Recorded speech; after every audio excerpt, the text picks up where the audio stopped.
बता दें, महाराष्ट्र की राजनीति में पिछले कुछ सालों में बड़ी ही उथल-पुथल हुई। सत्ता के लोभ में अब तक कई दिग्गज नेता अपनी विपक्षी पार्टी के साथ हाथ मिला चुके हैं।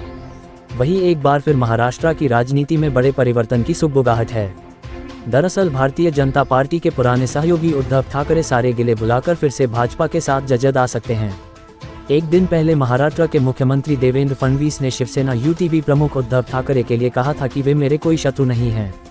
इसके एक दिन बाद आज ठाकरे की शिवसेना के सांसद संजय राउत ने भाजपा के साथ शिवसेना के गठबंधन की संभावना पर बड़ा बयान दिया है। हमेशा भाजपा पर हमले करने वाले संजय राउत ने कहा, राजनीति में तो कुछ भी संभव है।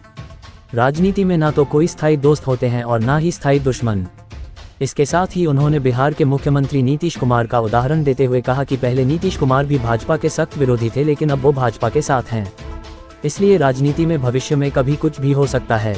संजय राउत ने कहा, देवेंद्र फडणवीस के भाजपा में आने से पहले से महाराष्ट्र में भाजपा और शिवसेना साथ थी। शिवसेना तो भाजपा की भरोसेमंद दोस्त थी, लेकिन भाजपा ने हमें लात मार दी। उन्होंने कहा, मेरा मानना है कि राजनीति में कोई परमानेंट दोस्त या दुश्मन नहीं होता है, यहाँ कुछ भी हो सकता है।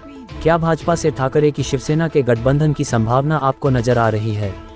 इस सवाल पर संजय राउत ने सहमति जताई और संभावित गठबंधन की बात को स्वीकार किया।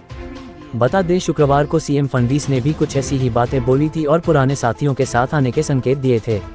उन्होंने कहा था, राज ठाकरे अभी भी हमारे मित्र हैं और उद्धव ठाकरे हमारे शत्रु नहीं हैं।